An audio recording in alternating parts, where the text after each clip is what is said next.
பிதா குமாரன் பரிசுத்த ஆவியின் நாமத்தினாலே வெள்ளி மாலை ஆராதனை மன மகிழ்ச்சியோடும் பயபக்தியோடும் சந்தோஷத்தோடும் ஜெபத்தோடும் குடும்பமாக ஜெபம் செய்வோமாக.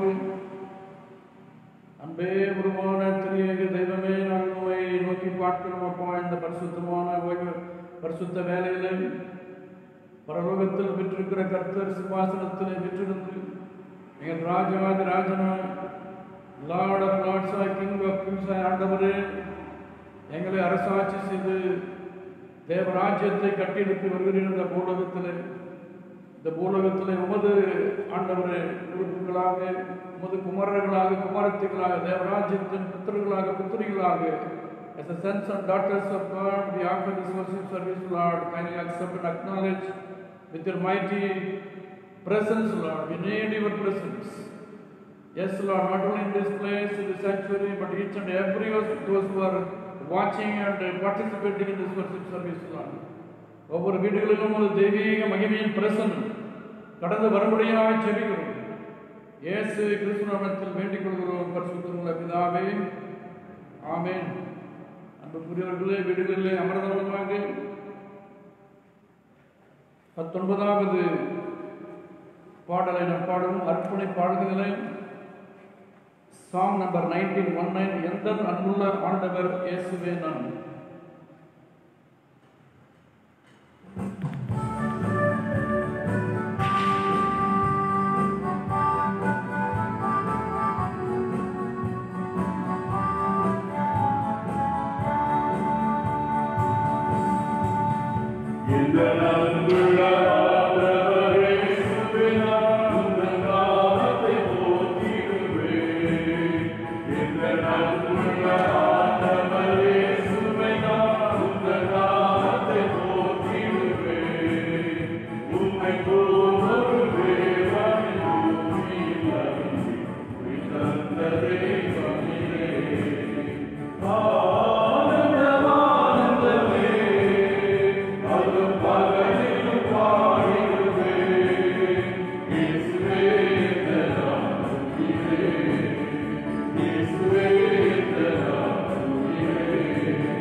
கடவுள் ஆவியாய் இருக்கிறார். அவரை தொழுது குலங்கள் ஆவியோடும் பரிசுத்த அலங்காரத்தோடும் உண்மையோடும் தொழுது கொள்ள வேண்டும்.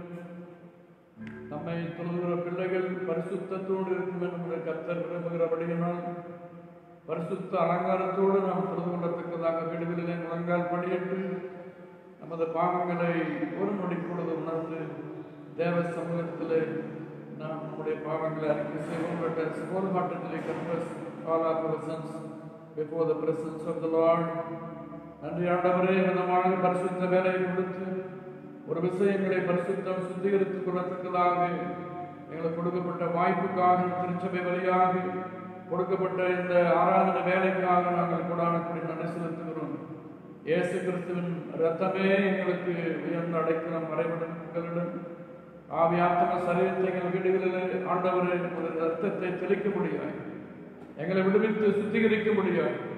எங்கள் ஜனங்களுக்கு தடைவராத வண்ணம் இந்த மாலை வேலைகள் கர்த்தர் எங்களோடு இருந்து வழிநடத்தும்படியாக ஜெபிக்கிறோம். ஒரு விஷயம் எங்களுக்கு காங்கிரிகேஷனை ஆண்டவரை முழு திருச்சபையும் பரிசுத்தப்படுத்துகிறாங்க. எங்களை காத்துகிறோம் இயேசு கிறிஸ்து நாமத்தில் பிதாவே, ஆமென். அவர்கள் இப்பொழுது வேத படம் வாசிக்க கேட்கிறோம்.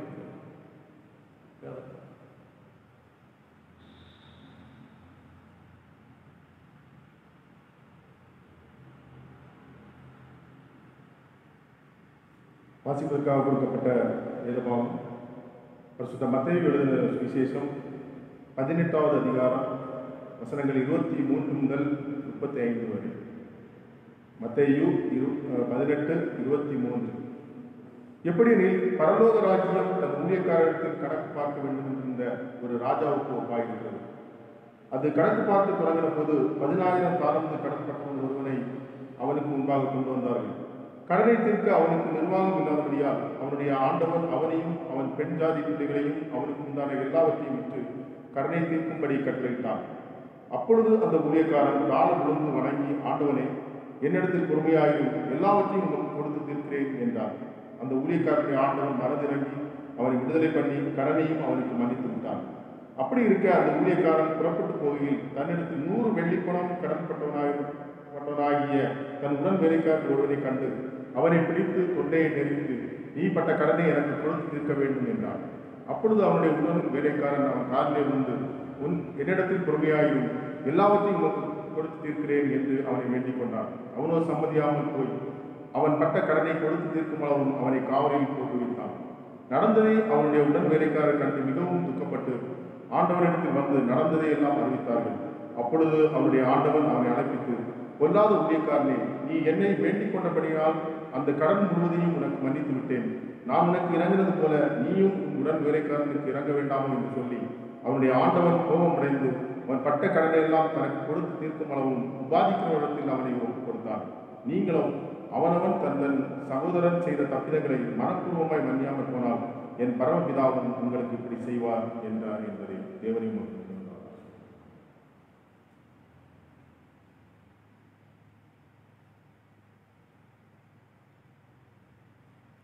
அன்புக்குரியவர்களே, ஆண்டவராகிய இயேசு கிறிஸ்து நாமத்தில் உங்கள் ஒவ்வொருவரையும் வாழ்த்துகிறேன். மாலை வேளை ஆராதனையிலே நான் மகிழ்ச்சியோடு நீங்கள் பங்கெடுப்பது இருந்த ஒரு ஆசீர்வாதமான வேலை. இது அற்புதமான ஒரு வேலை. இந்த பகுதியானது வாசிக்கப்பட்ட பகுதியானது இது ஒரு கிங்டம் பேரபிள் என்று சொல்வார்கள். பரலோக ராஜ்யத்துக்கு அடுத்த எத்தனையோ ஓமைகளை இயேசு கதைகளை சொல்லியிருக்கிறார். அதில் one of the kingdom parables என்று சொன்னால் ஆழமான ஆவிக்குரிய சத்தியங்களை எளிய கதைகளிலே, சிறு கதைகளிலே அதை ஏற்றி எளிய மக்களும் புரிந்து கொள்ளும் வண்ணம் அவர் பல்வேறு விதத்தில் உண்மைகளாக பேசியிருக்கிறார். இது பரலோக ராஜ்யம் தன் ஊழியக்காரிடத்திலே கணக்கு பார்க்க வேண்டும் என்றிருந்த ஒரு ராஜாவுக்கு ஒப்பாயிருக்கிறது. இது கணக்கு பார்க்க வேண்டும் என்று ஆரம்பித்தாலும் இதை வாசிக்க வாசிக்க கணக்கு பார்க்க கூடாது என்றுதான் அர்த்தம். நமது வீடுகளிலே பெற்றோர்கள் தங்கள் செலவினங்களை கணக்கு பார்க்கும் பொழுது பிள்ளைகளுக்குத்தான் அதிகமாக வீடுகளிலே நீங்கள் செலவு செய்கிறீர்கள். அதை குறித்து வருத்தப்படுவது உண்டா? அதை குறித்து வருத்தப்பட்டு கணக்கிடுவது உண்டா? never calculate whatever we spend towards our children. With love, என்ன செய்யணும்? அதை கணக்கு பார்க்கறதே உறவுகளிலே, குடும்பத்திலே கணக்கு பார்ப்பதில்லை. அதைத்தான் இயேசு கிறிஸ்து இந்த பூமியிலே முக்கியமான ஒரு சத்தியத்தை வெளிப்படுத்துகிறார். பரலோக ராஜ்யம் என்பது உலகத்தின் மதிப்பீடுகள் வேறு, பரலோக ராஜ்யத்தின் மதிப்பீடு. The values of the kingdom of God is entirely different, contrary to the worldly values. அதைத்தான் இயேசு கிறிஸ்து சீசர்களுக்கு கற்றுக் கொடுக்கிறார். இது எந்த கான்டெக்ஸ்டில் வருதுன்னு பார்த்தோம்னா, மத்தேயு 18 அதிகாரத்தில் இருந்து 1வது வசனத்தில் வாசிக்கும் பொழுது, சீசர்கள் இயேசுவிடத்துல வந்து, பரலோக ராஜ்யத்தில் எவன் பெரியவனாக இருப்பான்? அவர்களுக்குள்ள ஒரு போட்டி. பரலோக ராஜ்யத்தில் யாருக்கு உயர்வு, பெரியவன், கிரேட்டர் பர்சன் என்று சொல்லி கேட்டார்கள். ஆனால் இயேசுவோ ஒரு சிறு பிள்ளையை அழைத்து வந்து, அந்த பிள்ளையை போல நீங்கள் மனம் திரும்ப வேண்டும், தாழ்மையாக இருக்க வேண்டும் என்று சொல்லி, அவ்விதமாக பிள்ளைகளை போல நீங்கள் உருமாறாவிட்டால் உங்கள் எண்ணங்களிலே, சிந்தனைகளிலே, இருதயத்திலே இந்த நற்செய்தியை ஏற்றுக்கொண்டு அதற்கேற்றவாறு உங்களை தாழ்த்தி மனம் திரும்பாவிட்டால் பரலோக ராஜ்யத்தில் பிரவேசிக்கவே முடியாது என்று எந்த அளவுக்கு தாழ்த்துகிறீர்களோ அந்த அளவுக்கு உயர்வுகள் உண்டு என்ற ஒரு சத்தியத்தை இங்கே வெளிப்படுத்துகிறார். மேலும் பார்க்கிறோம், இப்படிப்பட்ட பிள்ளைகளை, அதாவது வல்னரபிள் குரூப் என்று சொல்வார்கள், இயேசு கிறிஸ்துவை அன்றைக்கு ஏற்றுக்கொண்ட ஒரு கூட்டமே ஒரு பெரும் கூட்டம் அல்ல, ஒரு சிறிய கூட்டம். எல்லோரும் பாதிக்கப்பட்டவர்கள், சமுதாயத்தில் புறக்கணிக்கப்பட்ட ஆயக்காரர்கள், பாவிகளோடுதான் அவர் சுற்றித் திரிந்தார், உண்டார், உறங்கினார், ஊழியத்தை செய்தார். காணாமல் போன ஆண்டுகளை கண்டுபிடிக்கவே இந்த ஊழியம் என்று தன் ஊழியத்தில் அதை மையப்படுத்தினார். emphasize his ministry totally focus on the vulnerable people, sinners. அதைத்தான் இங்கே பார்க்கணும். அப்படிப்பட்ட மக்களை அவருடைய விசுவாசத்தை அடிப்படையாக கொண்டு அவள் இருதயத்தில் இன்றைக்கு இயேசு கிறிஸ்து சிம்மாசனம் பெற்று பரலோகத்திலே பிதாவின் சித்தத்தை, பரலோக ராஜ்யம் பூலோகத்துக்கு வர வேண்டும் என்று சொல்லி பரலோக ராஜ்யம் சமயத்திருக்கிறது. சீசர்கள் கேட்கிறார்கள், அது எங்க இருக்கிறது? விசிபிளாக இருக்கிறதா, அது வரப்போகிறதா என்று கேட்ட பொழுது லூக்கா 17 வாசிச்சு பாருங்க. அது இங்கேயும் இல்லை, அங்கேயும் கிடையாது. இது உங்கள் நடுவிலே வந்திருக்கிறது, உங்கள் நடுவிலே இருக்கிறது, உள்ளத்தில் இருக்கிறது. அதாவது இயேசு கிறிஸ்துவை மையப்படுத்தி, நான் தான் பரலோக ராஜ்யம். என விசுவாசிக்கிறவன் already enrolled himself herself into the kingdom of God. இப்ப திருச்சபை மக்களாகிய நாம் இயேசு கிறிஸ்துவை சொந்த ரட்சகராக ஏற்றுக்கொண்டு ஞானஸ்நானம் பெற்று திருச்சபையிலே கடுப்படுத்தல் பெற்று அங்கத்தினர் முன்னாங்கத்தினுடைய அதிகாரத்தை பெற்று தேவராஜ்யத்திலே சன்ஸ் அண்ட் டாட்டர்ஸாக இருக்கிறபடியால் நம்ம தான் வல்னரபிள் இன்றைக்கு. அப்ப நம்முடைய வேல்யூஸ், லைஃப் ஸ்டைல் எப்படி இருக்க வேண்டும்? Not according to the worldly lifestyle, worldly attitude, worldly mindset இருக்கக்கூடாது. அது வித்தியாசமாக இருக்க வேண்டும் என்று சீசர்களுக்கு மாத்திரமல்ல, அது இன்றைக்கும் நமக்கு ஆப்டாக இருக்கிறது, கான்டெக்சுவலாக இருக்கிறது. அதைத்தான் ஆண்டவர் வந்து இங்கே நமக்கு சொல்லிக் கொடுக்கிறார். அன்புக்குரியவர்களே, இங்க பார்த்தீங்கன்னா, இந்த சின்னஞ்சிறியில் ஒருவனாயிலும் கெட்டுப்போவது பரலோகத்தில் இருக்கிறவர்கள் பிதாவின் சித்தமல்ல. அதுக்கு முன்னாடி பார்த்தீங்கன்னா 2வது வசனத்துல, ஒரு மனுஷனுக்கு 100 ஆண்டுகள் இருக்கு, அவைகளில் ஒன்று சிதறி போனால். இது ஒரு சின்ன ஒரு குட்டி கதை தான், ஒரு பேரபிள். அந்த 100 ஆண்டுகளை குறித்து ஒரு நல்ல மேய்ப்பனுக்கு குட்சப்படாக இருந்தால் அந்த 99 ஆண்டுகள் நல்ல நிலையில் இருக்கிற ஆண்டுகளை குறித்து சந்தோஷம் தான். ஆனால் காணாமல் போன ஒரு ஆட்டு நிமித்தம் அவர் மிகுந்த வேதனை உள்ளவராக இருக்கிறார். So godly and good shepherd is not content with 99 good sheep. ஒன்னு கெட்டு போச்சுன்னா ஒரு சின்னர். The eyes of the good shepherd, every sheep is very very important, especially the vulnerable group, the 1% sinners. வெளியே விட்டு போறவங்க, கைவிடப்பட்டவங்க, கண்டுகொள்ளப்படாத அந்த மக்கள் மீது அவர் அக்கறை உள்ளவராக இருக்கிறார். ஸோ காணாமல் போனதை தடவுமே நான் வந்தேன் என்று தன்னுடைய ஊழியத்தை போக்கஸ் பண்ணுகிற ஒரு காரியத்தை பார்க்கிறோம். அன்புக்குரியவர்களே, ஆதலால் இந்த 15 முதல் 20 வசனம் பாருங்க. 18வது அதிகாரத்தில், உன் சகோதரன் உனக்கு விரோதமாக குற்றம் செய்தால் அவனிடத்தில் நீயும் அவனும் தனித்திருக்கையிலே அவன் குற்றத்தை அவனுக்கு உணர்த்து. அவன் உனக்கு செவி கொடுத்தால் சகோதரனை ஆதாயப்படுத்திக் கொண்டாய். அவன் செவி கொடாமல் போனால் 2-3 சாட்சியை வாக்கினாலே சகதியில் நாம் நிலைவரப்படும்படி 2 ஒருவரையும் உடனே கூட்டிக் கொண்டு போகும். அவர்களுக்கும் அவன் செவிடாமல் போனால் அதை சபைக்கு தெரியப்படுத்தி ஒரு காரியத்தை சொல்லிக் கொடுக்கிறார். அதாவது கான்ஃபிளிக்ட் மேனேஜ்மெண்ட் திருச்சபைகளில், திருச்சபை குடும்ப சபை தனிப்பட்ட ரிலேஷன்ஷிப்பில் வெரி வெரி இம்பார்ட்டன்ட். நம்ம ஆண்டவருக்கு நானும் ரொம்ப குட் ரிலேஷன்ஷிப். அதெல்லாம் நான் பிறனோடு எப்படி வேணால் நடந்துக்குவேன். ஸ்தோத்திரம் கூட போட மாட்டேன், ஸ்மைலும் பண்ண மாட்டேன். அவருக்கு எனக்கு எப்பொழுதுமே பகைதான் என்று நீங்கள் இருந்தால் ஆராதனை கர்த்தர் ஏற்றுக்கொள்ள மாட்டார். மேல்மட்ட உறவு எப்படியோ அமிதமாகத்தான் கீழ்மட்ட உறவு. அதை தான் சொல்கிறார். உங்களுக்கு விரோதமாக யாராவது உங்களுக்கு விரோதமாக பண்ணியிருந்தால் தனிப்பட்ட விதத்திலே சென்று ஒப்புரவாக வேண்டும். So the object is reconciliation in all our relationship. ஒப்புரவு வெரி வெரி இம்பார்ட்டன்ட். எப்படியாவது ஒப்புரவு தான் முக்கியம். அவரை நியாயந்திருத்து சபையை விட்டு எக்ஸ்கம்யூனிகேட் பண்ண வேண்டும் என்று சொல்லுவது. இயேசு இங்கே ஃபோக்கஸ் பண்ணக்கூடிய நோக்கம் the graceful reconciliation. அவரும் மனம் திரும்ப வேண்டும், குற்றம் செய்தவரும். அதற்கு நம்ம டைம் கொடுக்கணும். அப்போ அவர் மனம் திரும்பி வரும் பொழுது so throw away the calculator when dealing with the relationship. கணக்கு பார்க்கக்கூடாது. பரலோக ராஜ்யத்தில் கணக்கு பார்க்கிற ஒரு எஜமான், ஒரு ஆண்டவன், ஒரு டெட்டருக்கு, ஒரு கடனாளிக்கு அதாவது மிகப்பெரிய தொகையை கொடுத்ததாக பார்க்கிறோம். இந்த தொகை கோடிக்கணக்கில் சொல்லலாம். இங்கே காலம் போட்டிருக்கிறது. ஆனால் பெரிய தியாலஜியன்ஸ் எப்படி இன்டர்பிரட் பண்ணுறான்னு சொன்னால் அது கோடிக்கணக்கான ரூபாயை ஒருத்தன் கடன் வாங்கிவிட்டு அந்த கடனை அடைக்க முடியாத ஒரு சூழலில் அந்த கடனாளி அழைத்து வந்து ஏன் கடனை கட்டவில்லை இந்த டைம்ல என்று கேட்டபொழுது நான் முடியவில்லை, கடன் நிர்வாகம் பத்தாது. வசனம் 25 பாருங்க. அவனுக்கு நிர்வாகம் இல்லாதபடியால்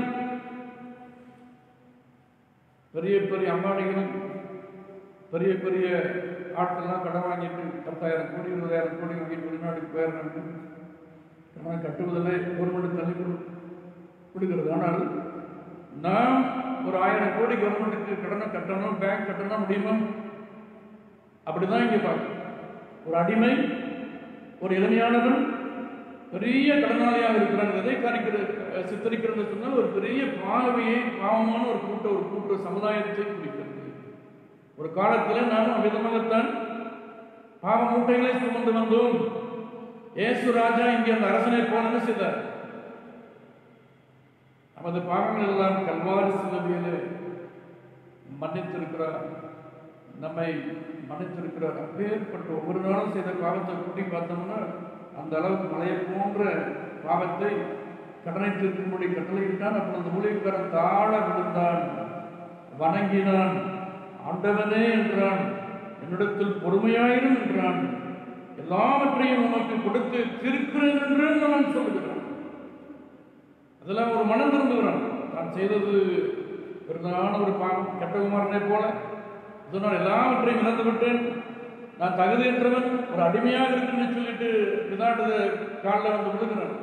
அடிமை வேலை செய்வதற்கு. அதுபோலத்தான் இன்றைக்கு நாமும் கூட ஒரு காலகட்டத்தில் இயேசு கிறிஸ்துவை சொந்த ரட்சகராக ஏற்றுக்கொள்ளும் பொழுது அவரது பாதத்தில் விழுந்து ஏற்றுக்கொண்டு விசுவாசத்தோடு அவரது பிள்ளைகளாகி ஆண்டவரை எங்கள் வாழ்க்கையில் எப்பொழுதும் அவருக்கு வணங்கி கொண்டிருக்கிற தாழ விழுந்து இன்றைக்கு தொழுது கொண்டிருக்கிற வீடுகளிலே தொழுது கொண்டிருக்கிறோம். தாழ விழுந்து வணக்கம் செலுத்திக் கொண்டிருக்கிறோம். ஆண்டவரை லார்ட் என்று சொல்லி அவரை ஆராதித்துக் கொண்டிருக்கிற ஒரு கூட்டம் தான் the children, the sons and daughters of the kingdom of God.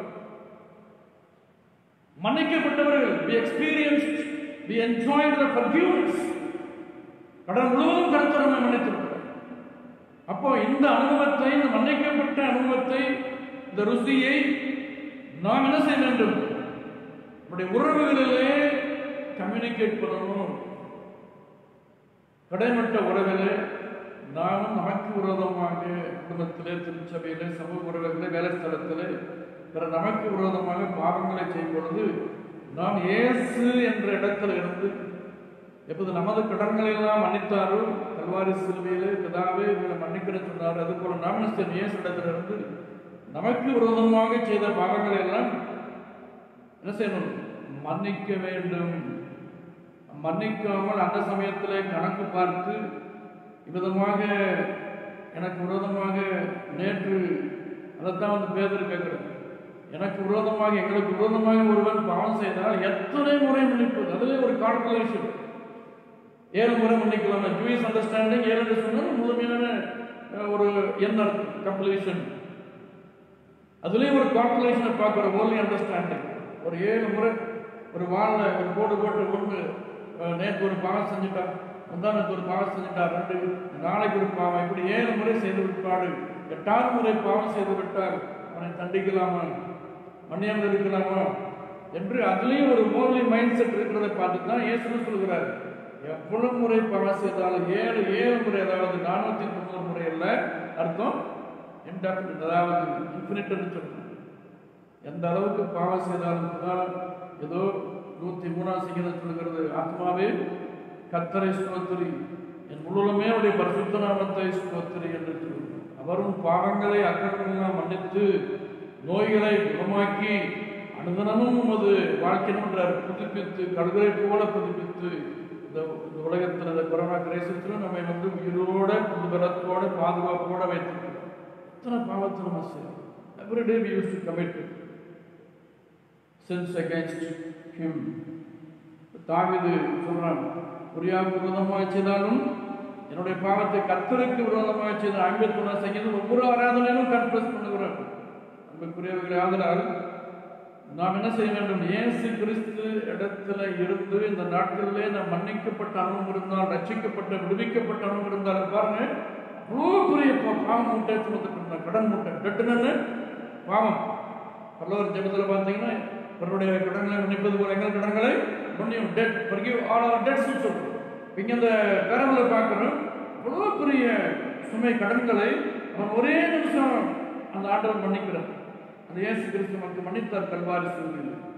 அந்த ஊழியக்காரன் காலை விழுந்து வணங்கி ஆண்டவன் என்று சொல்லி கேட்ட பொழுது, மனம் திரும்பின பொழுது நம்மை போல மனது இறங்கி அவுட் ஆஃப் கம்பேஷன், மனதுருக்கத்தோடு அவனை விடுதலை பண்ணி லிபரேட்டட், கடனையும் அவனுக்கு மன்னித்து விட்டான். அவ்வளவு பெரிய ஒரு அனுபவத்தை கிறிஸ்துவ வாழ்க்கையில் ஒரு கிங்டம் ஆஃப் கிங்டம் ஆஃப் காடாக நம்ம ஒவ்வொரு நாளும் அனுபவித்துக் கொள்கிறோம். நாம் பெற்ற விடுதலை அனுபவத்தை, நாம் பெற்ற மன்னிப்பின் அனுபவத்தை, experience of the forgiveness we are enjoying day by day, each and every service, whenever we confess our sins with repentance, the Lord is forgiving us. So we have to delicate, we have to communicate, we have to express. பிறருக்கு அதை எடுத்து சொல்லும் பொழுதுதான் மற்றவர்களும் அதை இயேசு கிறிஸ்துடைய மன்னிப்பை ருசித்து பார்த்து நமது இந்த பூமியிலே வளர்ந்து கொண்டிருக்கிற தேவராஜ்யம் மேலும் வளருவதற்கு நாம் தடைக்கில்லாக இருக்கிறார். தடைக்கில்லாக இருந்ததுன்னா தண்டனை போட்டிருக்கிறது ஐயோ என்று ஆண்டவர் சொல்லுகிறார். கிறிஸ்துவுக்குள் அருமையானவர்களே, ஆதலால் அந்த நாட்களிலே நாம் இந்த பேரபிள் ஆஃப் 2 டெட்டர்ஸில் பார்த்து வாசிக்கிட்ட பகுதியில் இந்த பேரபிள் ஆஃப் 2 டெட்டர்ஸில் பார்க்குற மெயினானது கணக்கு பார்ப்பதல்ல, வீடுகளில் பிள்ளைகளுடைய செலவுகளை கணக்கு பார்ப்பதில்லை. அவங்களுக்காக 99% நம்ம செலவிடுகிறோம். 1% தான் குடும்ப செலவு, ஒரு படிப்பு, வாழ்க்கை முன்னேற்றம். விதமாகத்தான் நம்முடைய மற்ற உறவுகளிலும், குறிப்பாக தேவராஜ்யத்தின் உறவுகளிலும் கணக்கு பார்க்காமல் வித்வுட் எனி கால்குலேஷன் என்ன செய்யணும்? நம்ம ஒரு பாயிண்ட் வரணும். ரிகன்சிலேஷன், ஒப்புரவு ஆக கர்த்தர் அழைக்கிறார். தனிப்பட்ட விதத்தில் ஒரு ரிலேட்டிவ் கூட ஏதாவது ஒரு மனக்கசப்புகள் இருக்கலாம், உறவு பிரேக், broken relationship இருக்கலாம். So this is the time through this message God calls you to reconcile with that brother. ஒருவேளை நீங்க குற்றம் செய்து அவரை கும்பிடுத்து இருக்கலாம், நீங்கள் வாலண்டியரா குற்றம் செய்து குற்றவாளியா இருந்து உறவை மறுத்திருக்கலாம். அதனால் ஃபர்ஸ்ட் ரிப்பன்டன்ஸ். ஏன்னா அவர் ஈஸியாக மன்னிக்கிறது கண்டிஷனோட தான்.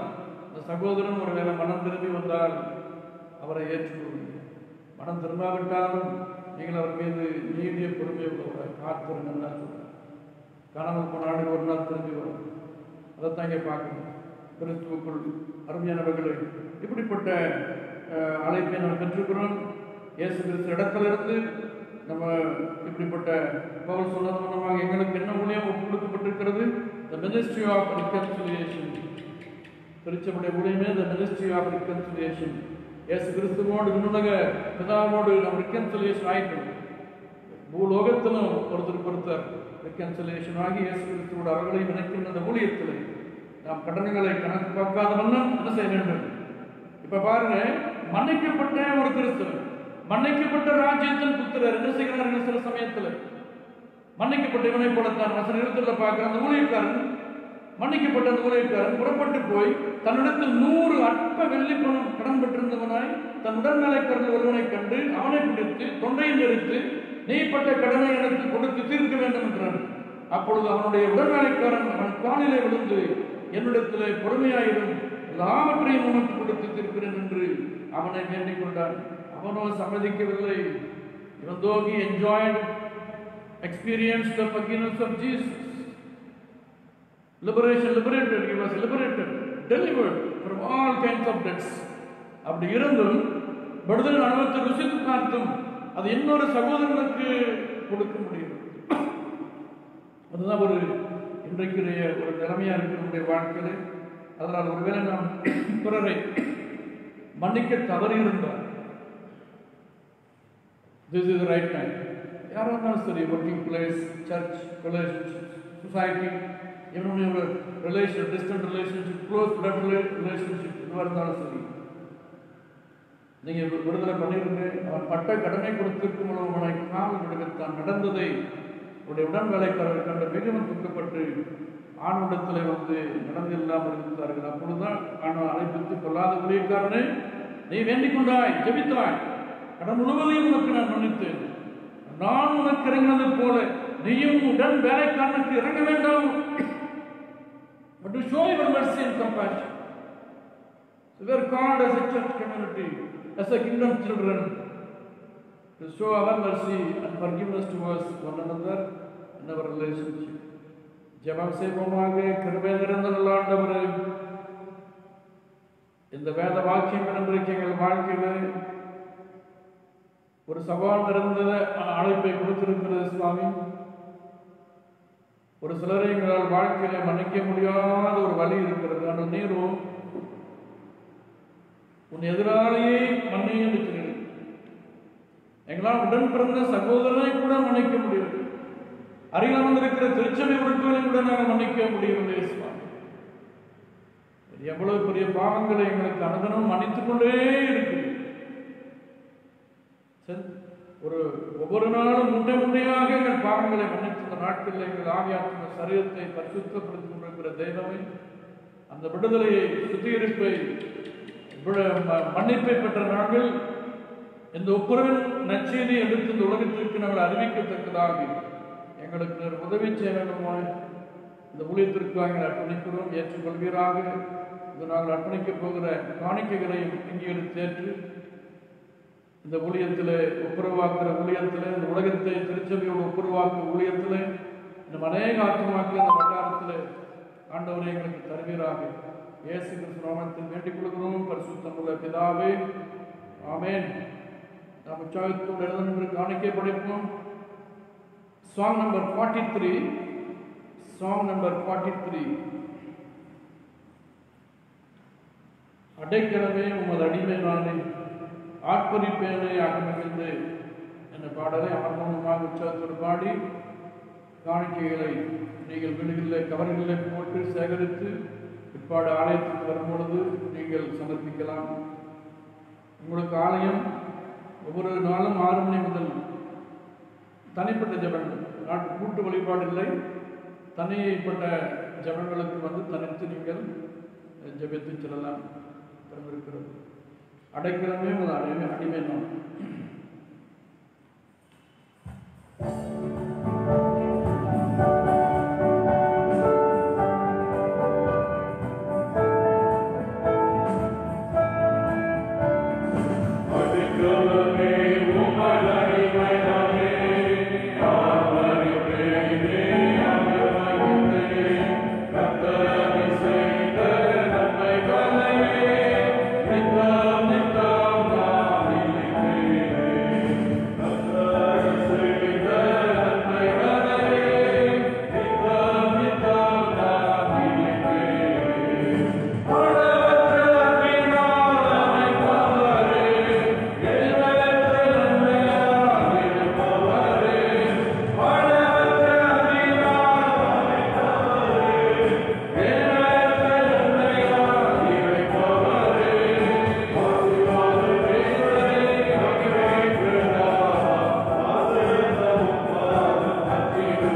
ஏராளமான பாவ கடன்களை எல்லாம் ஆண்டவரே, ஜென்ம பாவங்கள் எல்லாம் கல்வாரி சிலுவையிலே சுமந்து தீர்த்து விலைக்கரையும் கொடுத்து எங்களை விலைக்கு வாங்கினவரே, உமது அன்புக்கு ஈடாக, இரக்கத்திற்கு ஈடாக, மன்னிப்புக்கு ஈடாக நாங்கள் செய்ய வேண்டிய ஒரே காரியத்தை எங்களுக்கு வலியுறுத்தி கொண்டே இருக்கிறீர்கள்.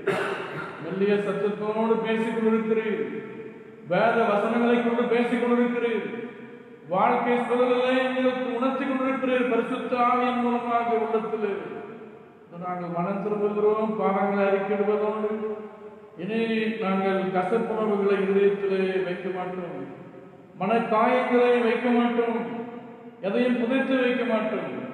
ஒப்புரவாகி கொண்டிருக்கிற மாட்டோம், எல்லாரோடும் ஒப்புரவாகி கொண்டிருக்கிறோம். எல்லாரையும் நாங்கள் எங்களுக்கு விரோதமாக எங்களை காயப்படுத்தின, முதுகில் குத்தின, துரோகம் செய்த ஒருவரையும் நாங்கள் மன்னிக்கிறோம் ஆண்டவரே. மனதார நாங்கள் மன்னித்து, ஏதோ யோசேப்பு தன் சகோதரர்களை மன்னித்து ஏற்றுக்கொண்டது போல, அவர்களுக்கு நன்மை செய்தது போல அந்த நேரத்தில் நாங்கள் மன்னித்து நன்மை செய்வோம் ஆண்டவரே. யார் யார் எங்களுக்கு விரோதமாக துரோகம் செய்தார்கள் அவர்களுக்கு நாங்கள் நன்மை செய்ய போகிறோம், அவர்களுக்காக ஜெபிக்க போகிறோம். இந்த காணிக்கைகளையும் இப்படிப்பட்ட ஊழியங்களுக்கு நாங்கள் ஒப்புக் கொடுக்கிறோம் சுவாமி. தேவ ராஜ்யம் ஆண்டவரே, இந்த தேவ ராஜ்யத்தில் கொடுக்கப்பட்ட மதிப்பீடுகள், இரக்கம், மன்னிப்பு, கணக்கு பார்க்க கூடாது. எத்தனை முறை அவங்க நமக்கு விரோதமாக நமக்கு குழி பறித்திருந்தாலும், குழியிலே தள்ளியிருந்தாலும் யோசிப்பை போல இயேசு கிறிஸ்துவை போல மனதுருக்கத்தோடு மன்னித்து அவைகளையும் காணாமல் போன ஆண்டுகளாக எண்ணி பார்த்து அவர்களை திருச்சபையிலே கொண்டு வர வேண்டுமே சுவாமி. அவர்களை நியாயத்திற்கு கூடாது சுவாமி. கர்த்தர் எங்களுக்கு பேசியிருக்கிறீர், அதை வாழ்க்கையில் நடைமுறைப்படுத்த எங்களுக்கு வேண்டிய ஆற்றலை, தைரியத்தை, விசேஷத்தை, பரிசுத்த அபிஷேகத்தை தர வேண்டுமா ஜெபிக்கிறோம். மிக விசேஷமாக ஆண்டவரே, திருச்சபையுடைய நிர்வாக குழு உறுப்பினர்கள் ஒவ்வொருவரையும் தொட்டு ஆசீர்வதியும், choir மெம்பர்ஸை தொட்டு ஆசீர்வதியும், சண்டே ஸ்கூல் ஒவ்வொரு பிள்ளைகளை தொட்டு ஆசீர்வதியும், மேன்ஸ் ஃபெலோஷிப், விமென்ஸ் ஃபெலோஷிப் பிள்ளைகளை ஆசீர்வதியும், ஒவ்வொரு விசுவாசிகளை ஆலயத்துக்கு வர முடியாமல் இருக்கிற நிலையில் இருக்கிறாங்க சுவாமி. எங்கள் பாவங்களே தடை செய்து என்று நாங்கள் வருந்தி கொண்டிருக்கிறோம். எங்கள் ஜபங்கள் பரலோக சிம்மாசனத்தை எட்டவில்லையோ என்று நாங்கள் நடுங்கிக் கொண்டிருக்கிறோம் சுவாமி. ஏன் இந்த கொரோனா கர்த்தரையோடு இருந்தால் எங்களை தொடர்ந்து பாதித்துக் கொண்டிருக்கிறது என்று நாங்கள் யோசித்துக் கொண்டிருக்கிறோம். இருந்தாலும் ஆண்டவரே, பலன் கொண்டு திடமனதாயிரு, பயப்படாது, நான் உன்னோடு இருக்கிறேன், நான் உன்னை விட்டு விலகுவதில்லை, கைவிடுவதை சொல்கிற கர்த்தர் எங்கள் மத்தியிலே உலாவிக் கொண்டிருக்கிறபடியினால் இது மனதுருக்கமுள்ள தேவன், எங்கள் பாவங்களை நீர் பாராத தேவன், மன்னிக்கிற தேவன், ரட்சனை சந்தோஷத்தை உள்ளத்திலே இல்லத்திலே தருகிற தேவன் அறிந்திருக்கிறோம் சுவாமி, புரிந்திருக்கிறோம். தொடர்ந்து எங்களுக்கு பாதுகாப்பை கொடுங்க. கொரோனாவை ஆண்டவரை ஸ்ப்ரெட் ஆகாமல் தடுத்து இந்த தேசத்திலே எல்லா தேசத்திலும் தடுத்து நிறுத்துங்க. பாதிக்கப்பட்ட Frontline workers, doctors, nurses, social workers, volunteers, இவர்களுக்காக ஜெபிக்கணும் கர்த்தாவே. அவர்களுக்கு பாதுகாப்பை கொடுங்க. தியாகத்தோடு வேலை செய்கிற அந்த பிள்ளைகளுக்கு, ஊழியத்தை செய்கிற பிள்ளைகளுக்கு வேண்டிய ஆற்றலை கொடுங்க. இதற்கு தாராளமாய் பொருளுதவி செய்து அநேக மக்களுக்காக உதவி செய்கிற ஒவ்வொரு குடும்பத்தை, விசுவாச குடும்பங்கள் அந்த நேரத்தில் எழுப்பிக் கொண்டு வருகிறேன். அந்த குடும்பங்களின் தேவைகளை சந்திக்க. வேலையில் வந்து நிற்கிற பிள்ளைகள் உண்டு, பிசினஸ்ல வந்து நிற்கிற பிள்ளைகள் உண்டு, உறவுகளை இழந்து நிற்கிற பிள்ளைகள் உண்டு, சரீரத்தில் சுகவீனமாய் இருக்கிற பிள்ளைகள் உண்டு. எங்கள் ஆணைகள் கர்த்தர் நாம் அவர்களை விசாரித்து புது பலத்தினால் இடைக்கட்டி ஆண்டவரை இன்றைக்கு ஒரு அச்சனை பாடல்கள் எங்களுக்கு சூழ செய்யும்படியாக எங்கள் உறவுகளிலே ஒரு ஆட்பரிப்பும் ஒப்புரவும் மனிதநேயமும் இரக்கமும் மேலும்படியாக செபிக்கிறான். நன்றி சுவாமி. எங்கள் பேராயம் மற்றும் ஊழியர்கள் எல்லாம் கர்த்தர் பொறுப்படுத்தி விரைவில் ஆலய கதவுகள் திறக்கும்படியாக ஜனங்கள் சாரியாய் வந்து ஆண்டவரை தொழுது விடுதலையோடு ரட்சணை பாடலோடு தொழுது ஆராதிக்கத்தக்க நாட்களை நாங்கள் எண்ணி பார்த்து ஏங்கி தவிக்கிறோம். ஆண்டவர் எங்கள் ஏங்கல்கள் எல்லாம், பெருமூச்சுகள் எல்லாம் சமூகத்தில் எட்டட்டும் சுவாமி. ஒரு வார்த்தை சொன்னால் ஆமாண்டவரை எல்லா ஆலய கதவுகளும் திறந்து நாங்கள் விடுதலையோடு ஆராதிக்க முடியும். கொரோனா இந்த அழித்தொழிக்க முடியும், துடைத்தறிய முடியும். இந்த உலகத்தில் பேசாப் இடத்திலிருந்து, பிளானட் இடத்திலிருந்து துடைத்தறிகிறாங்க. இயேசு ரத்தத்தை பூசி ஜெபிக்கிறான். இயேசு கிறிஸ்து நாமத்தில் வேண்டிக் கொள்கிறோம். பரிசுத்தமுள்ள பிதாவே, ஆமென். நமது ஆண்டவராகிய இயேசு கிறிஸ்துவின் கிருபையும் பிதாவாகிய தேவனுடைய அன்பும் பரிசுத்த ஆவியானவரின் அன்யோன்ய ஐக்கிய ஆசீர்வாதம் நமது திருச்சபை விசுவாச குடும்பங்களோடும் மூலிகளோடும் இன்னும் சதா கமலத்திருப்பதாக.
சமாதானத்தோடு வீடுகளில் தாவிட்டு